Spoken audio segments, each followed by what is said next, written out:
दिसंबर 5 Monday.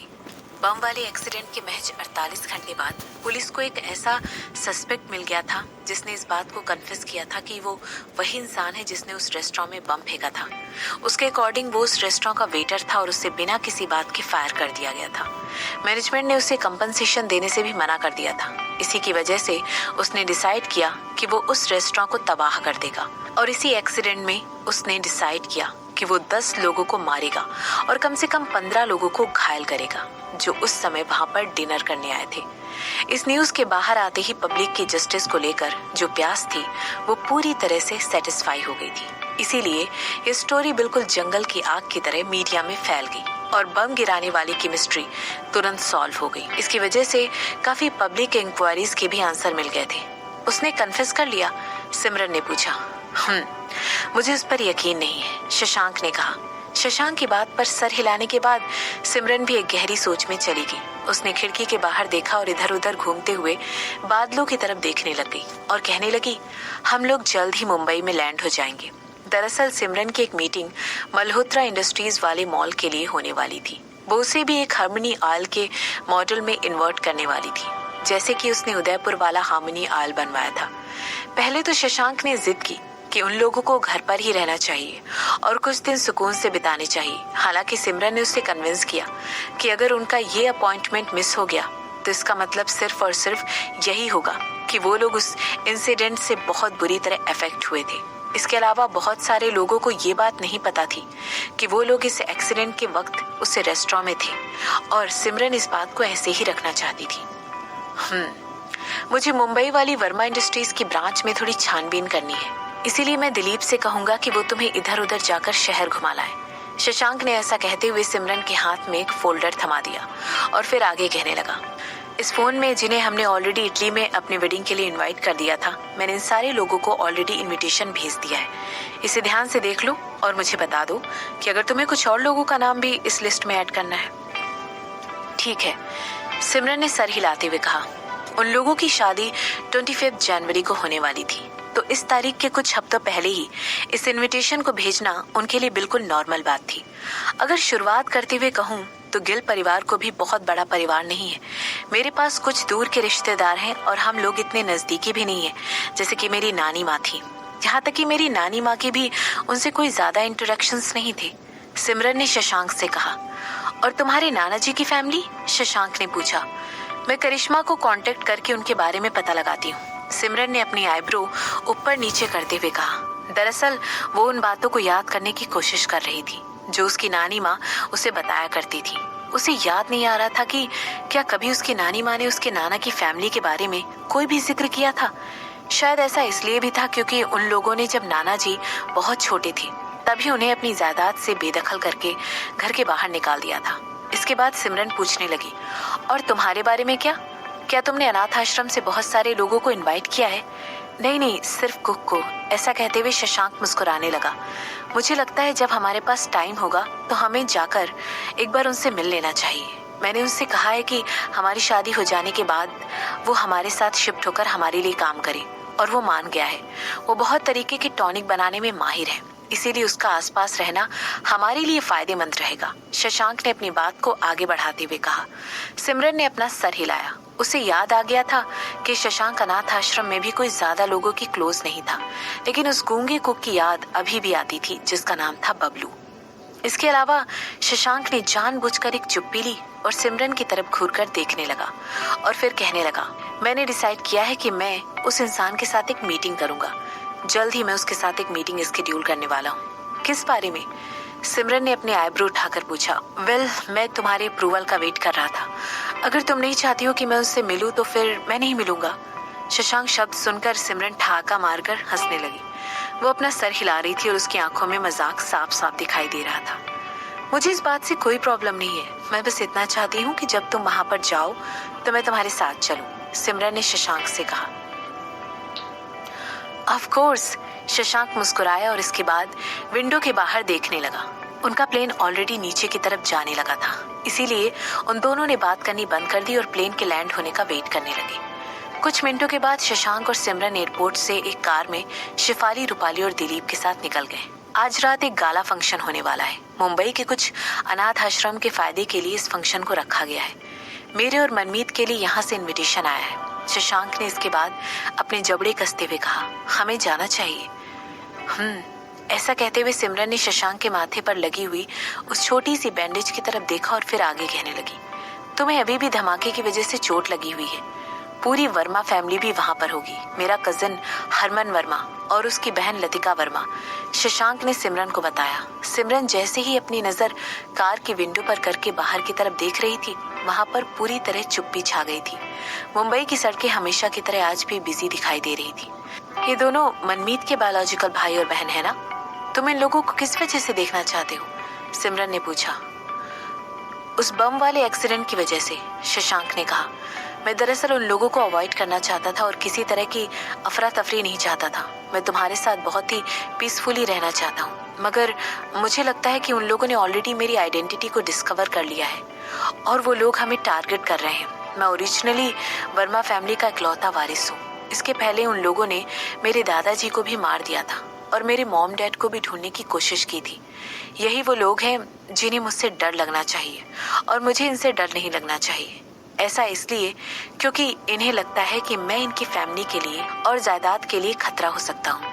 Shashank ने सिमरन को समझाते हुए कहा, यही वो एक्सेप्ट वजह है जिसकी वजह से वो तुम्हें टारगेट कर रहे हैं। वो लोग तुमसे और तुम्हारी की गई चीजों से डरते हैं। वो नहीं चाहते हैं कि दुनिया को ये पता चले कि तुम उनमें से एक हो, तुम एक वर्मा हो। जरा सोचने की कोशिश करो उन सारे शेयर होल्डर्स के चेहरों को जब उन्हें पता चलेगा कि वर्मा कंपनी का ओनर अभी भी जिंदा है। सिमरन ने जवाब दिया और ऐसा कहते हुए उसके चेहरे पर एक सीरियस एक्सप्रेशन आ गया था।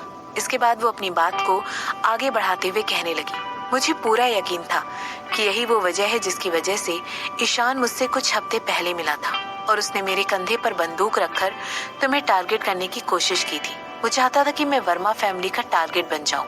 वो चाहता था कि उन लोगों को तुम्हें चोट पहुंचाने के लिए मुझसे होकर गुजरना पड़े। मैं ये कहना चाहती थी कि हम दोनों इसमें एक साथ डील करके पहले तुम्हारे जहरीले दादाजी से निपटते हैं, लेकिन अब मुझे लग रहा है तुम्हारा प्लान भी अच्छा है। ईशान एक जोकर है। ऐसा कहते हुए शशांक की आंखों में एक शैतानी चमक दिखाई दे रही थी। इसके बाद वो आगे कहने लगा, वो तुमसे पीछा छुड़ाकर मुझे प्रोटेक्ट करना चाहते थे। और फिर क्या उसने सोचा था कि मैं तुम्हारे साथ सारी डील हो जाने के बाद इधर उधर एक चूहे की तरफ भागता फिरूंगा? उसने सब कुछ मिसकैलकुलेट किया। ऐसा लग रहा है कि पूरी दुनिया ही मेरे आ जाने से अफरा तफरी में आ गई है मिस्टर वर्मा, सिमरन ने नोट करते हुए कहा और ऐसा कहते हुए उसके चेहरे पर एक छोटी सी स्माइल थी। इसके बाद वो आगे कहने लगी, ईशान तुम्हें प्रोटेक्ट करने के लिए मुझसे तुम्हें छोड़कर जाने के लिए कह रहा था, जबकि हर्ष ने मुझे तुम्हें छोड़कर जाने के लिए इसलिए कहा था ताकि मैं अपनी जान बचा सकूं। कहीं ऐसा तो नहीं है कि ये पूरी दुनिया हमारे रिलेशनशिप के खिलाफ हो गई है? जैसे ही सिमरन ने ये बात कही, शशांक एक जोर का ठहाका मारकर हंसते हुए उसकी तरफ देखने लगा और कहने लगा, नहीं, पूरी दुनिया हमारी रिलेशनशिप के खिलाफ नहीं हुई है, बल्कि हम पूरी दुनिया के खिलाफ खड़े हो गए हैं। इन दोनों में एक डिफरेंस है। ऐसा कहते हुए दोनों ठहाका मारकर हंसने लगे और उन्हें रियलाइज हुआ कि उनकी बातों में कितना ज्यादा व्यंग छुपा हुआ था। इस दौरान उनके आसपास जो 3 लोग खड़े हुए थे वो एम्बेरसमेंट में अपना सर नीचे करके खड़े हुए थे। इन दोनों के लिए अकेले में ऐसा कर पाना बिल्कुल ठीक था और ये नॉर्मल भी दिखाई दे रहा था, मगर इतने सारे लोगों के सामने ये लोग ऐसे कैसे एक्टिंग कर सकते थे? रूपाली ने शिफाली की तरफ देखा और उसके बाद अपना सर नीचे करके खड़ी हो गई। उसके होंठ ऊपर उठ गए और उसके चेहरे पर एक छोटी सी स्माइल आ गई और शर्म के मारे उसके कान भी लाल हो गए थे।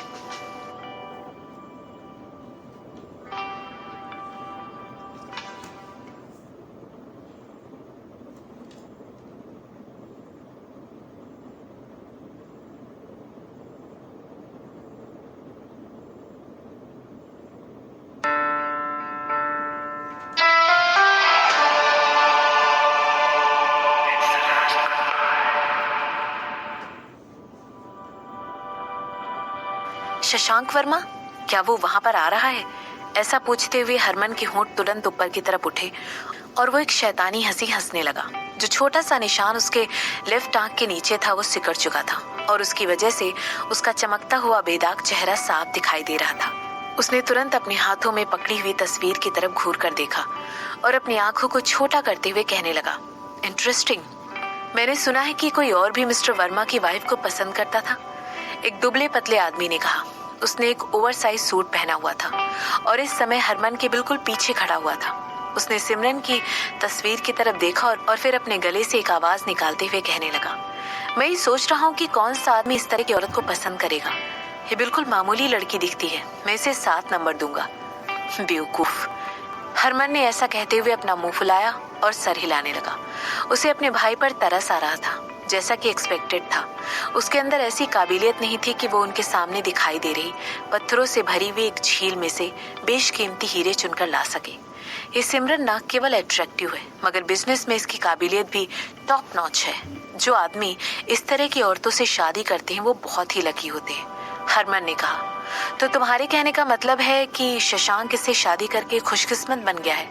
दूसरे भाई ने पूछा।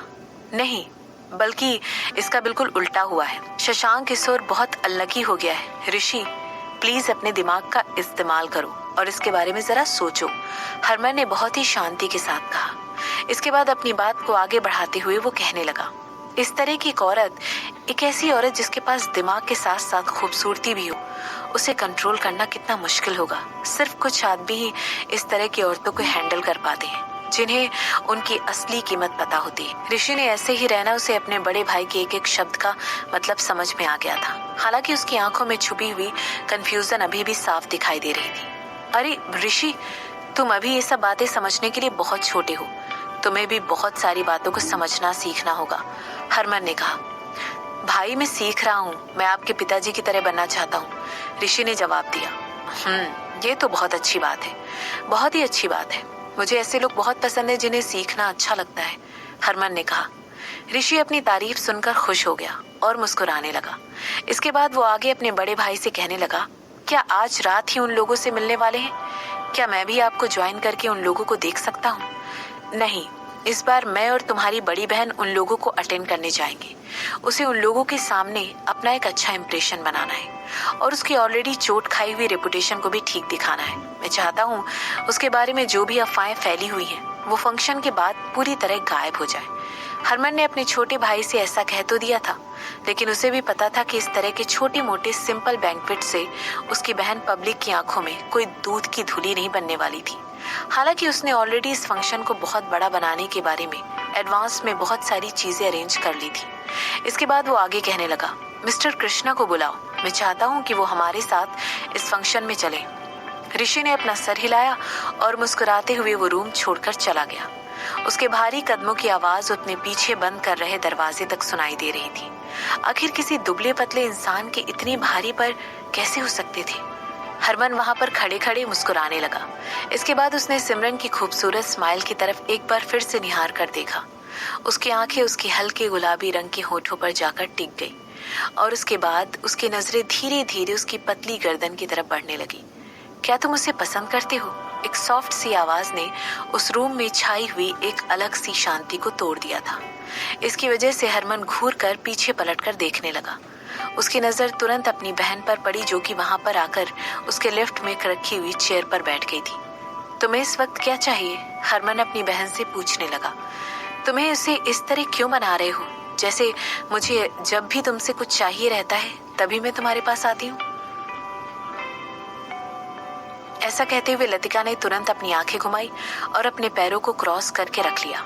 उसके छोटे भाई के चेहरे पर जो डार्क एक्सप्रेशन था, उसकी वजह से वो एक जोरदार ठहाका मारकर हंसने लगी और अपनी बात को कंटिन्यू करते हुए कहने लगी, मुझे बस गॉसिप करना पसंद है, बस इतना ही। क्या माँ ने तुम्हें कुछ बताया है या फिर ऋषि ने तुमसे कुछ कहा है? ये लड़का अपने तक एक राज भी नहीं रख सकता है, हरमन ने बौखलाते हुए कहा। मैं सबसे बड़ी हूँ, हर कोई मेरे नीचे आता है और जो कुछ भी मैं जानना चाहती हूँ ये उनकी ड्यूटी है कि वो लोग मुझे आकर बताएं। लतिका ने तुरंत मुस्कुराते हुए कहा।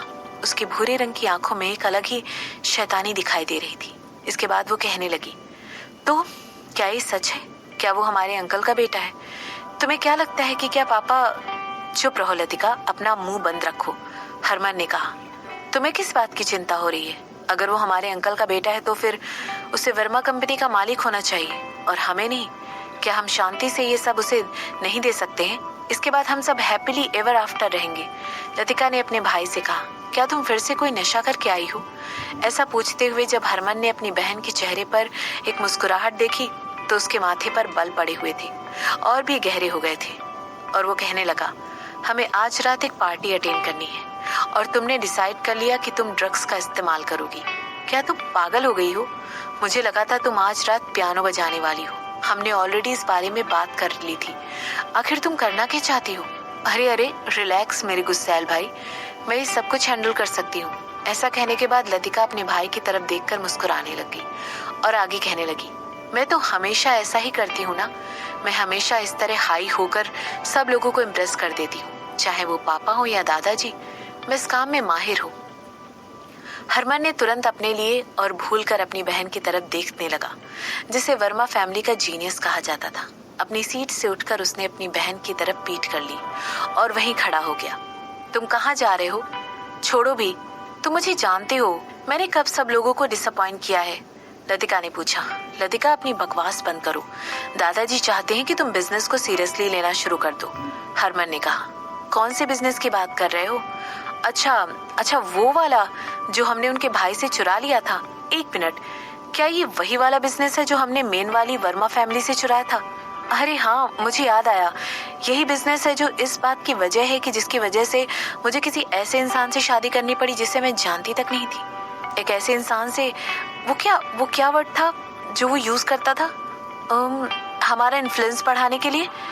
ऐसा कहते हुए एक बार जोर का ठहाका लगाया और अपने भाई के बगल में जाकर खड़ी हो गई और कहने लगी, मैं कोई मुजरिम नहीं हूँ, मैं एक एडिक्ट हूँ। हाँ, लेकिन इसकी वजह से मुझे जो कुछ भी चाहिए रहता है उसे पाने के लिए मैंने आज तक किसी की जान नहीं ली है। हम लोग कोई क्रिमिनल नहीं है और मैं तुम्हें ऑलरेडी इस बारे में बता चुका हूँ कि तुम इस तरह की बातें करना बंद करो। अगर दादाजी ने तुम्हारी बात सुन ली तो, हरमन लतिका को समझाते हुए कहने लगा, तो उन्हें मुझे मार देने दो। ऐसा ही तो उन्होंने हमारे भाई के साथ भी एक बार किया था। वो एक प्रोस्टिट्यूट का बेटा था। ये वजह से मारने के लिए काफी तो नहीं थी। या फिर तुम ये कहना चाहते हो कि ये भी एक बहुत बड़ा झूठ है? क्या तुम ये कहना चाहते हो कि जो कुछ भी मैंने सुना था वो सब मेरा भ्रम था? हरमन, भगवान के लिए अपनी आंखें खोलो और अपने इर्द गिर्द खड़े हुए लोगों की तरफ देखो। जिस फैमिली को तुम संत समझ रहे हो वो असल में सबसे जालिम लोग हैं। वो सारे के सारे खूनी हैं। बंद करो अपनी बकवास, हरमन ने गुस्सा होते हुए कहा। जब तुमने इस बात को क्लेम किया था कि तुमने दादाजी और पापा की बातें सुन ली है, तब भी तुम बहुत ज्यादा नशे में थी और तुम अब भी नशे में हो। तुम्हें पता ही नहीं कि तुम किस बारे में बात कर रही हो। तुम्हें क्या लगता है कि तुम अपने मुंह से कोई भी शब्द निकालोगी और मैं उस पर विश्वास कर लूंगा? हरमन ने अपनी बात को आगे बढ़ाते हुए कहा। उसकी बातें सुनकर लतिका ने अपने कंधे उचका दिए और कहने लगी, ठीक है, तो फिर जब इस फैमिली के हर इंसान के कर्मों का फल उसे मिलेगा तब तो मुझे ब्लेम मत करना। मैंने हमेशा तुम्हें इस बारे में सतर्क किया है भाई। मैंने हमेशा अपना फर्ज निभाया और तुम्हें सतर्क किया है। ऐसा कहते हुए लतिका उस रूम के बाहर चली गई।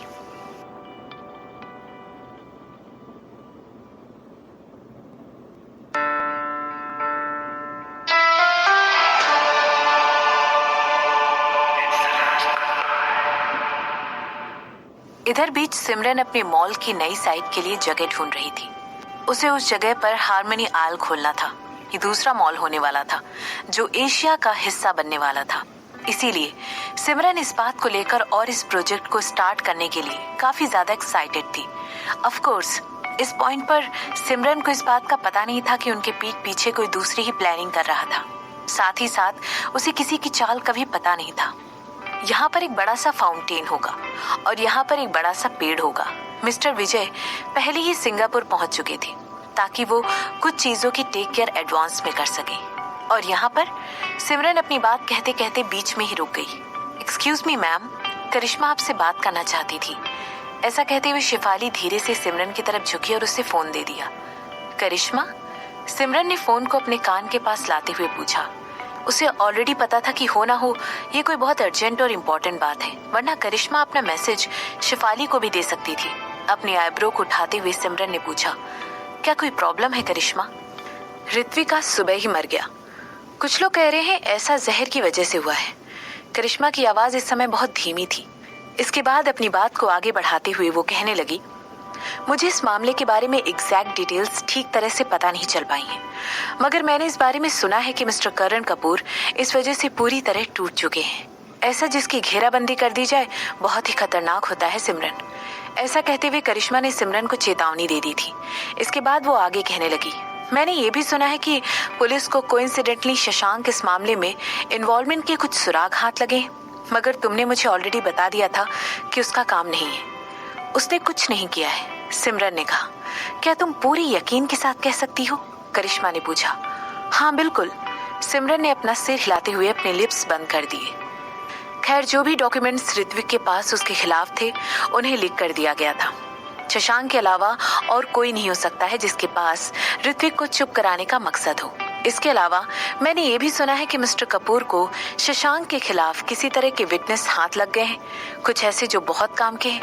मेरा सोचना है कि पुलिस ऑलरेडी विटनेस को जेल में इनवाइट कर चुकी है, जबकि हम अभी भी फोन पर बातें कर रहे हैं। हमारी टीम ऑलरेडी विटनेस की इन्फॉर्मेशन पर काम कर रही है। मैं तुम्हें उस विटनेस के बारे में कुछ देर में सब कुछ सेंड कर देती हूँ। विटनेस एक लड़की है? सिमरन ने पूछा। वो कोई ऐसी है जो पहले वर्मा इंडस्ट्रीज में काम करती थी। मैंने तो ये तक भी सुना है कि वो 2 दिन पहले सिंगापुर में ही थी। ऐसा कहने के बाद करिश्मा जानबूझकर रुक गई और फिर आगे कहने लगी, सिमरन, ये बहुत बड़ी बात है। मैं चाहती हूँ कि आप जल्द से जल्द उदयपुर वापस आ जाओ ताकि हम लोग इसके सोल्यूशन को लेकर इस बारे में बात कर सकें। हम लोग अभी भी मुंबई में फंसे हुए हैं, सिमरन ने करिश्मा को बताया। मुझे लगता है आप लोगों को वहाँ से निकल जाना चाहिए और इस बात को कम से कम लोगों को बताना चाहिए, करिश्मा ने कहा। मैं अपनी पूरी कोशिश करूंगी कि इस बात को मीडिया से बचा कर रख सकूं। मुझे पूरा यकीन है कि उसकी टीम भी यही करने की कोशिश करेगी और मैं ऐसी प्लानिंग कर रही हूँ कि। इसके बाद सिमरन ने करिश्मा की बातें ध्यान से सुनना कंटिन्यू रखा और करिश्मा ने आगे लिए जाने वाले कुछ कदमों के बारे में सिमरन को बताया, जिसकी वजह से उसकी दोनों कंपनियों को फायदा हो सकता था। एक पीआर स्पेशलिस्ट के तौर पर करिश्मा को अच्छी तरह पता था कि वो क्या कर रही है। नहीं, सिमरन ने तुरंत अपने ख्यालों को बीच में रोकते हुए कहा, मैं उसके पास उदयपुर नहीं जाने वाली हूँ, कम से कम आज तो नहीं। क्यों? मैंने तुम्हारा शेड्यूल चेक किया है। अगर आज एक दिन के लिए ही साइट पर विजिट कर लो तो कोई प्रॉब्लम नहीं होगी, ठीक है ना? दरअसल करिश्मा चाहती थी कि इस नाजुक मोड़ पर सिमरन शशांक के बगल में खड़ी रहे। एक मर्डर के लिए जिम्मेदार ठहराना एक बहुत बड़ी बात थी। करिश्मा चाहती थी कि वो मीडिया की अटेंशन को डाइवर्ट कर दे और उन लोगों को सिमरन और शशांक की लव स्टोरी पर फोकस करने के लिए मजबूर कर दे। वो चाहती थी कि पब्लिक उन प्रेमी जोड़ों का प्यार दिखे और वो लोग जस्टिस के नाम पर एक और हंगामा ना खड़ा कर दे। मुझे यहाँ पर रहकर एक बहुत इंपॉर्टेंट इवेंट अटेंड करना है, सिमरन ने अपनी आंखों को छोटा करते हुए कहा। इसके बाद वो कहने लगी, अगर मीडिया इस बारे में बात करती है तो मुझे तुरंत कॉल करना, मैं कल तक घर पहुंच जाऊंगी। जैसे ही सिमरन ने ऐसा कहा, उसने सुना कि करिश्मा दूसरी तरफ से आह भर रही थी। ये कोई पहली बार नहीं था जब कोई उन पर खून का इल्जाम लगा रहा था, इसीलिए सिमरन पूरी तरह पहुंच गई थी कि करिश्मा इसको हैंडल कर सकती थी। शशांक की टीम की मदद से करिश्मा ये सब कर सकती है। करिश्मा से बात करने के बाद सिमरन ने तुरंत शशांक को कॉल करके कंफर्म किया कि जो कुछ भी करिश्मा कह रही थी क्या वो सच था, और जैसा कि सिमरन को एक्सपेक्टेशन थी, उसके बाद करते हुए पुलिस उनके दरवाजे पर शशांक को इनवाइट करते हुए आ गई थी। इन्वेस्टिगेशन को आगे ले जाने के लिए उन्हें शशांक से बात करनी जरूरी थी, जबकि शशांक को पता था कि उन लोगों के पास शशांक के खिलाफ कोई सबूत नहीं है। फिर भी उसने सोचा कि अपने नाम पर से इस दाग को हटाने के लिए उसे पुलिस के साथ जाना पड़ेगा। उसने डिसाइड किया कि वो जल्द से जल्द उदयपुर जाने की कोशिश करेगा। तुम वहां पर रुकने वाली हो? सिमरन ने अपनी कार का इंजन स्टार्ट कर लिया था जब शशांक ने सिमरन से ये सवाल किया। सिमरन ने तुरंत शेफाली की तरफ देखा जो उसके बगल में बैठी हुई थी और अपना सर हिला रही थी।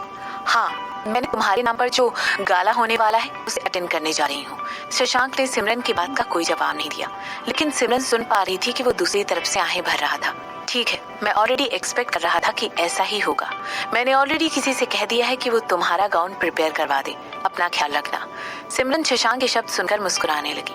उन दोनों को अच्छी तरह पता था कि वर्मा फैमिली उन पर कभी भी हमला नहीं कर सकती है, खासकर जब शेफाली की फैमिली उसे हर वक्त एस्कॉर्ट करने के लिए आसपास ही खड़ी थी।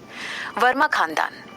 ऐसा कहते हुए शशांक ने एक और आह भरी और फिर आगे कहने लगा, मैं नहीं चाहता हूँ कि तुम उनमें से किसी से भी मेरे बगैर मिलो। मैं मनमीत को भेज दूंगा। और नहीं, मैं बिल्कुल ठीक हूँ। सिमरन ने शशांक की बात को बीच में ही रोकते हुए कहा, सब कुछ ठीक है, मैं सब कुछ हैंडल कर लूंगी। शेफाली और दिलीप ही मेरे साथ ही हैं। इसके अलावा मोहन और जतिन दस्तोगी भी हमारे साथ ही हैं। तुम्हारे अंदर कमाल का कॉन्फिडेंस है, लेकिन ये बात मत भूलना कि अभी अभी तुम्हारा। शशांक फिर से बीच में कहते कहते रुक गया। हे, मैं यहाँ पर कोई फंक्शन अटेंड करने आई हूँ, बस इतना ही। इसके अलावा मिस्टर चंद्रशेखर भी वहाँ पर रहेंगे। सिमरन ने कहा, तुम अपना काम करो, मैं यहाँ पर सब कुछ हैंडल कर लूंगी। ऐसा कहते हुए उसने शशांक को दिलाने की कोशिश की। कुछ मिनटों के बाद शशांक पूरी तरह कन्विंस होकर सिमरन की बात मान गया। सिमरन के चेहरे पर अभी भी मुस्कुराहट थी और उसने कॉल एंड कर दी। इसके बाद वो उस टैबलेट की तरफ देखने लगी जो उसके हाथ में पकड़ा दिया था। स्क्रीन पर एक औरत की तस्वीर थी जिसकी आंखें बिल्कुल मनमीत की आंखों से मेल खा रही थी। लतिका वर्मा, वर्मा फैमिली की जीनियस। यही वो इंसान थी जिससे सिमरन आज रात मिलने वाली थी। शिफाली, क्या करिश्मा ने तुम्हें उस चश्मदीद गवाह की लोकेशन भेजी? उसने कहा था कि वो मुंबई में ही है। सिमरन ने पूछा। यस मैडम, वो यहीं पर है। करिश्मा ने कहा था कि क्योंकि एक पब्लिक केस है, इसीलिए जो लोग इसके पीछे हैं वो लोग चश्मदीद गवाह को छुपाने की कोशिश नहीं कर रहे हैं, क्योंकि अगर वो मर जाती है तो उसका मतलब यही होगा कि वो शशांक वर्मा ही है जिसने उसे मारा है। ऐसा सुनते ही सिमरन शिफाली की बातों पर टेढ़ी मुस्कान के साथ मुस्कुराने लगी। या फिर उन लोगों को लग रहा था कि वो चश्मदीद गवाह को मार डालेगा और वो लोग उसे ऐसा करते हुए पकड़ लेंगे। सिमरन के लिए सब कुछ बिल्कुल एक प्रॉपर प्लानिंग वाली स्कीम की तरह लग रहा था, एक गहरी साजिश की तरह। सबसे बड़ी बात तो ये थी कि उन्हें पता ही नहीं था कि कौन टारगेट कर रहा था, मगर ये सब कुछ ज्यादा दिन चलने वाला नहीं था। सिमरन अंदर ही अंदर मुस्कुरा रही थी। ठीक है, मुझे उसकी लोकेशन पर लेकर चलो, मैं उस चश्मदीद गवाह के साथ बातें करना चाहती हूँ। ऐसा कहते हुए सिमरन ने दी गई इन्फॉर्मेशन की तरफ देखा और उसके होंठ अचानक ही ऊपर उठकर एक स्माइल में बदल गए। स्माइल करने की वजह से उसकी आंखें छोटी हो गई थी। चश्मदीद गवाह, हाँ।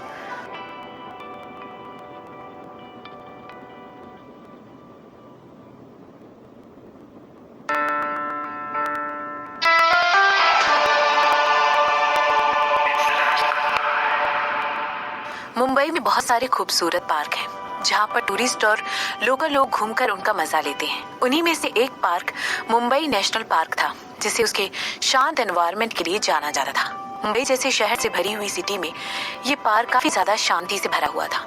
एक ऐसी जगह थी जहाँ पर लोकल लोग इकट्ठा होकर तरह तरह के खेल खेलते थे और कुछ जगहों पर डांस लेसन भी चलाकर रखते थे।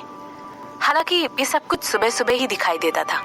दोपहर के समय उस जगह पर काफी ज्यादा शांति हो जाया करती थी और बहुत सारे लोगों को हंसते हुए, गॉसिप करते हुए, अपने पेट के साथ बैठे हुए और अपने फ्रेंड और फैमिली के साथ अच्छा टाइम स्पेंड करते हुए देखा जा सकता था। वहीं दूसरे हाथ पर सिमरन बिल्कुल भी अच्छे मूड में दिखाई नहीं दे रही थी कि वो इस खूबसूरती और शांति को एप्रिशिएट करने के लिए वहां पर आई थी। वो वहां पर शांत वातावरण के लिए नहीं आई थी, बिल्कुल भी नहीं, बल्कि वो वहां पर उस इंसान को अपने पंजे में दबोचने के लिए आई थी जिसने उसके हस्बैंड के साथ उसके रिलेशंस को खराब करने की कोशिश की थी। Cute box. सिमरन ऐसा कहते हुए लगभग 40 साल की एक औरत के बगल में जाकर बैठ गई जिसने ब्लू कलर की ड्रेस पहनी हुई थी। इसके बाद उसने अपने सामने बैठे हुए 2 ग्रे कलर के डॉग स्कोर को देखा जो कि एक दूसरे के साथ बहुत प्यार से खेल रहे थे। साइबेरियन? सिमरन ने पूछा। सिमरन डॉग्स के मामले में कुछ ज्यादा फैमिलियर नहीं थी, मगर उसने उस औरत की फाइल ऑलरेडी पढ़ रखी थी। उसे वो बातें भी पता थी जो शायद उस औरत को अपने बारे में नहीं पता थी।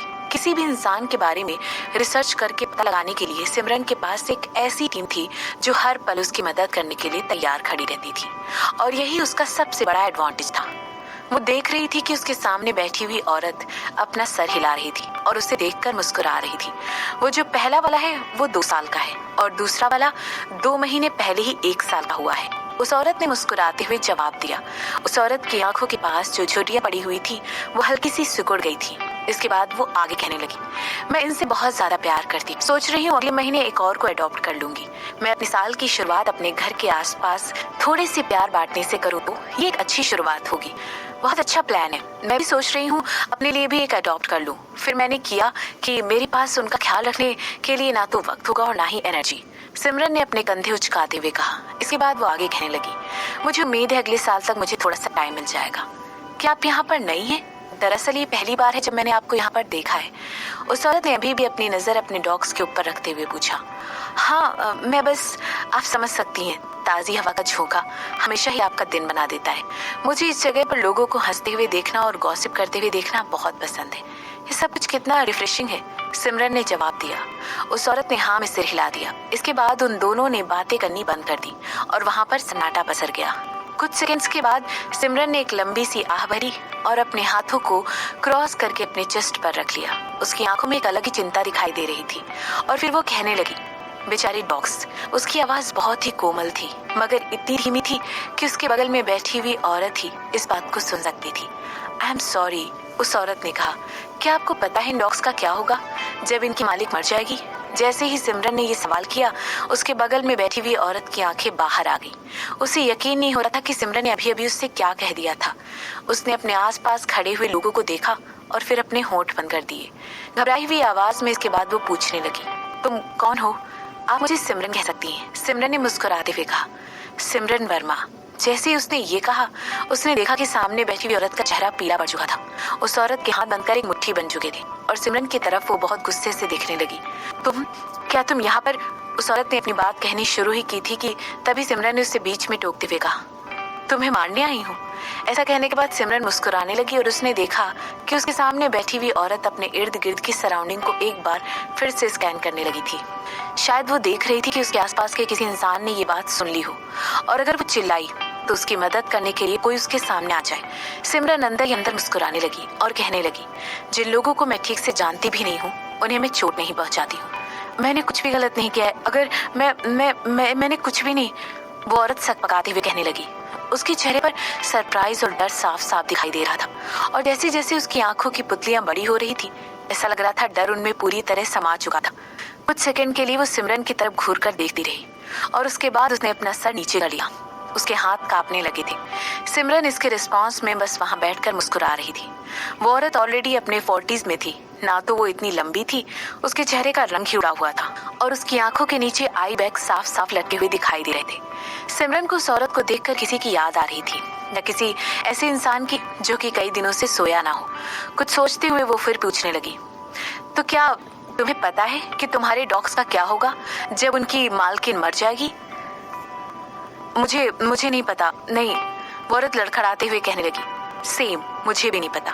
ऐसा कहते हुए सिमरन उस डॉग की तरफ घूरकर देखने लगी और फिर पूछने लगी, क्या तुम्हें लगता है कोई और इन डॉग्स को अडॉप्ट करेगा तुम्हारी मौत के बाद? ये तुम क्या कह रही हो?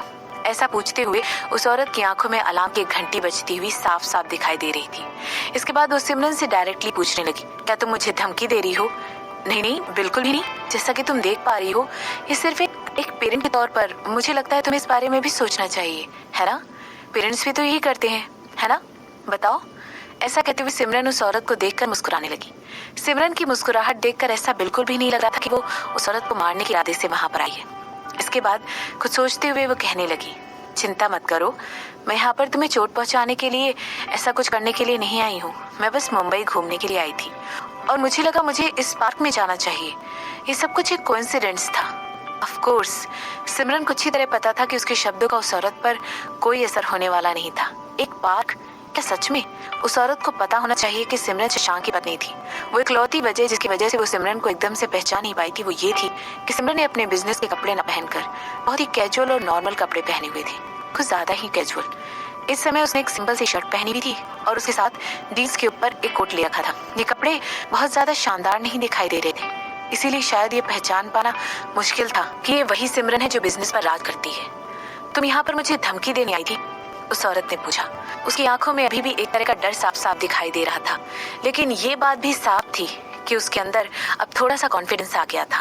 सिमरन ने तुरंत अपनी आईब्रो उठाई और सोचने लगी कि ये औरत अचानक उसकी तरफ एटीट्यूड बदलकर क्यों बात करने लगी। क्या उन लोगों ने तुम्हें बताया है कि वो तुम्हें प्रोटेक्ट करेंगे? अपनी जीत को क्लिक करने के बाद सिमरन ने खिलखिलाकर पूछा और फिर कहने लगी, और तुमने उन पर विश्वास कर भी लिया? उन लोगों ने मुझे बताया था कि मेरे साथ ये होगा। उन्होंने मुझे बताया था कि मुझे कोई चोट पहुंचाने की कोशिश करेगा। मैं बस ये देखकर सरप्राइज हो गई कि उसने वाकई में अपनी वाइफ को इस बार ये गंदी डील करने के लिए भेजा है। कितना जहरीला आदमी है। जो जहर उस औरत की जबान में था वो उसकी टोन में साफ साफ दिखाई दे रहा था और इस बात को इग्नोर करना बहुत मुश्किल था। मैं देख सकती हूँ, मगर मैं तुम्हें चोट पहुंचाने की कोशिश नहीं कर रही हूँ। क्या मैं कर रही हूँ? मेरा मतलब है अभी तक तो नहीं, सिमरन ने मुस्कुराते हुए कहा। अब तुम्हें कहा थी? हाँ, मैं डॉग्स की बातें कर रही थी। तुम्हें क्या लगता है अगर कोई तुम्हें मार देगा तो इन बेचारों का क्या होगा? तुम मुझे इस तरह डरा नहीं सकती हो, उस औरत ने कहा। मैं ऐसा करने की कोशिश भी नहीं कर रही हूँ, सिमरन ने कहा। तुम अमीर लोग हमेशा सोचते हो कि वो किसी के साथ जो करना चाहे कर सकते हैं। तुम लोग लोगों को मारते हो और अपने पैसे का इस्तेमाल करके अपने जुर्म को छुपाने की कोशिश करते हो, और फिर तुम दुनिया के सामने ऐसे बनते हो जैसे तुमसे ज्यादा चैरिटी करने वाला इस दुनिया में कोई है ही नहीं। तुम कैमरे की तरफ इस तरह स्माइल कर रही थी जैसे कि तुम कोई संत हो, और फिर भी तुम इस दुनिया की सबसे गंदी प्रजाति हो, उस औरत ने कहा। सच? सिमरन ने हाँ में सिर हिलाते हुए कहा, और इसकी वजह से वो औरत पूरी तरह सरप्राइज हो गई थी। इसके बाद सिमरन आगे कहने लगी, मैं तुम्हारी बात से पूरी तरह सहमत हूँ। हम, मेरी तरह और लोग, हमें प्रिटेंड करना बहुत पसंद है, हर चीज को कुछ और दिखाना। तुम यहाँ पर क्यों आई हो? उस औरत ने कंफ्यूज होते हुए पूछा। अगर तुम मुझे यहाँ डराने के लिए आई हो तो मैं तुम्हें पहले ही बताना चाहूंगी कि ये मुझ पर काम नहीं करेगा। मैं तुमसे डरती नहीं हूँ। मैं तुम्हें ऑलरेडी बता चुकी हूँ, मैं यहाँ पर तुम्हें डराने के लिए या किसी को भी डराने के लिए नहीं आई हूँ। सिमरन ने जवाब दिया, मेरा मतलब है, मुझे पूरा यकीन है कि शशांक तुम्हें मारेगा नहीं। मुझे पूरा यकीन है कि वो तुम्हारे बाल का एक रेशा भी हाथ नहीं लगाएगा। हालांकि जिन लोगों ने तुम्हें हायर किया है, ऐसा कहते हुए सिमरन बीच में ही रुक गई। तुम मेरा माइंडसेट चेंज नहीं कर सकती हो, उस औरत ने बौखलाते हुए कहा। मैं ऐसा करने की कोशिश भी नहीं कर रही हूँ। सिमरन ऐसा कहने के बाद अपनी जगह से उठ गई और अपने कोट के अंदर हाथ डालकर खड़ी हो गई। इसके बाद वो आगे कहने लगी, जिन लोगों ने तुम्हें हायर किया है वो लोग अपनी पहचान सामने लाना नहीं चाहते। वो लोग इसे एक राज की तरह रखना चाहते हैं। जो इकलौती वजह जिसकी वजह से तुम अभी भी जिंदा हो वो इसलिए क्योंकि तुम्हारा काम अभी खत्म नहीं हुआ है। ऐसा कहने के बाद सिमरन ने तुरंत अपनी नजरें उस औरत पर की जो उसकी तरफ घूर कर देखने की कोशिश कर रही थी। इसके बाद अपनी बात को आगे बढ़ाते हुए कहने लगी, तुम्हें क्या लगता है जब एक बार उनका काम खत्म हो जाएगा तो वो तुम्हारे साथ क्या करेंगे? मुझे पूरा यकीन है वो नहीं चाहेंगे कि किसी ऐसे इंसान को जो कुत्तों को घुमाने के लिए पार्क में रोज आता हो उसे उन लोगों के बारे में पता चले, है ना? तुम क्या कहना चाहती हो? उस औरत ने गुस्से से कहा। तुमने ऑलरेडी मेरी बात सुन ली है। सिमरन ने अपने कंधे उचकाने के बाद उस औरत को देखकर स्माइल किया और फिर कहने लगी, अब मैं वापस अपने ओरिजिनल सवाल पर जाती हूँ। तुम्हारे मर जाने के बाद तुम्हारे डॉग्स का क्या होगा?